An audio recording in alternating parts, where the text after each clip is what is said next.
Hello students, welcome back to Lothpos tutorial blog again. আজকে আরও একটি সাধারণ বিজ্ঞানের এমসিকিউ এর ভিডিও নিয়ে চলে আসছি। আজকে আমরা আলোচনা করব চ্যাপ্টার 5 সাধারণ বিজ্ঞান দশম শ্রেণী পিরিয়ডিক ক্লাসিফিকেশন অফ এলিমেন্টস, অর্থাৎ মৌলসমূহের পর্যাবৃত্ত শ্রেণী বিভাজন, এই অধ্যায় থেকে এমসিকিউ। আজকের এই ভিডিওটি হবে পার্ট 2। আগেই একটি ভিডিও দেওয়া হয়ে গেছে, সুতরাং সকলকে অনুরোধ প্রথম থেকে শেষ অবধি ভিডিওটি দেখবে। আজকের প্রথম প্রশ্ন হচ্ছে, পর্যাবৃত্ত তালিকায় থাকা কোন মৌলটি সবচেয়ে বেশি বিদ্যুৎ ঋণাত্মক? এখানের মধ্যে 4টি অপশন দেওয়া আছে। প্রথমে ক ফ্লোরিন, ক হচ্ছে অক্সিজেন, গ হলো নাইট্রোজেন, আর গ হচ্ছে কার্বন। এই প্রশ্নের সঠিক উত্তর হবে অপশন ক ফ্লোরিন।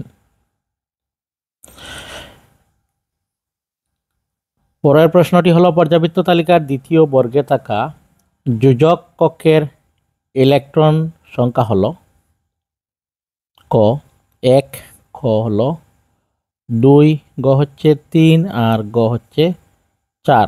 এই প্রশ্নের সঠিক উত্তর অবশ্যই অপশন খ 2।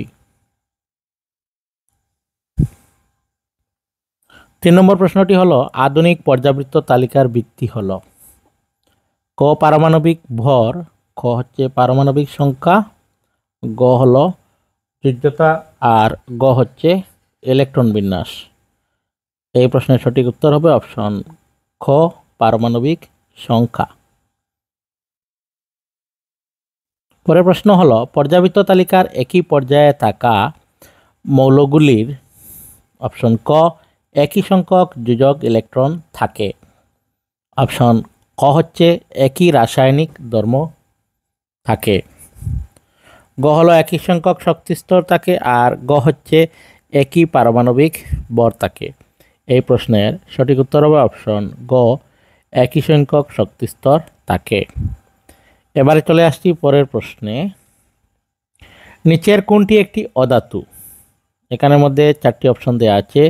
ক সোডিয়াম, খ হলো আয়রন, গ হচ্ছে কার্বন, আর গ হলো ক্যালসিয়াম।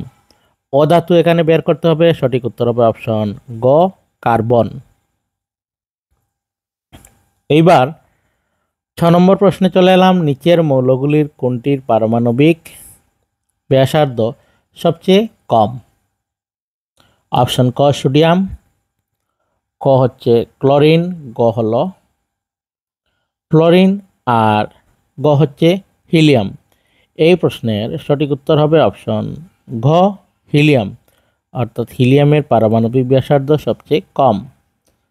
পরের প্রশ্নটি হলো, একটি মৌলের ইলেকট্রন বিন্যাস হলো 287, ইহা কোন বর্গের অন্তর্ভুক্ত? অপশন ক বর্গ 16 বা 16, খ বর্গ 17, গ বর্গ 18, আর গ হচ্ছে বর্গ 15। এই প্রশ্নের সঠিক উত্তর হবে অপশন খ বর্গ 17, অর্থাৎ 17 বর্গে এই মৌলটি আছে। পরের প্রশ্ন, ল্যাংথানাইড এবং অ্যাক্টিনাইড অবস্থিত A group 3, D group 5, C group 4, আর ডি হচ্ছে দ্য এফ ব্লক। এই প্রশ্নের সঠিক উত্তর হবে option D the F block. পরের প্রশ্ন হলো, আধুনিক পর্যাবৃত্ত তালিকায় দ্বিতীয় পর্যায়ে থাকা মৌলগুলির যোজক কক্ষ হবে option A M shell, B K shell, C L shell, আর ডি হচ্ছে এন শেল। এই প্রশ্নের সঠিক উত্তর হবে অপশন সি এল শেল।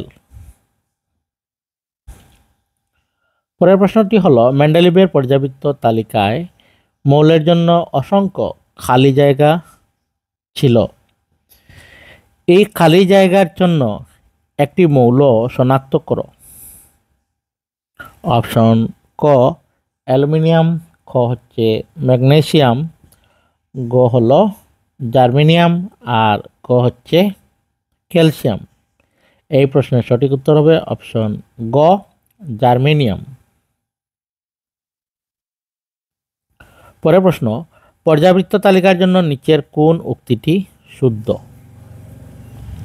ক, তালিকার বাম দিক থেকে ডান দিকে দাতবীয় গুণ কমে যায়।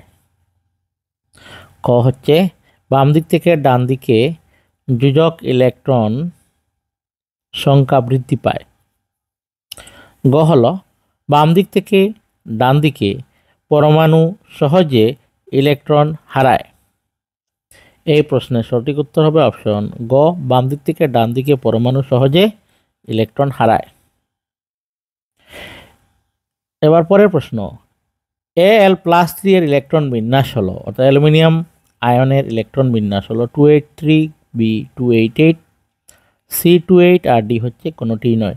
এই প্রশ্নের সঠিক উত্তর হবে অপশন C28। Thank you.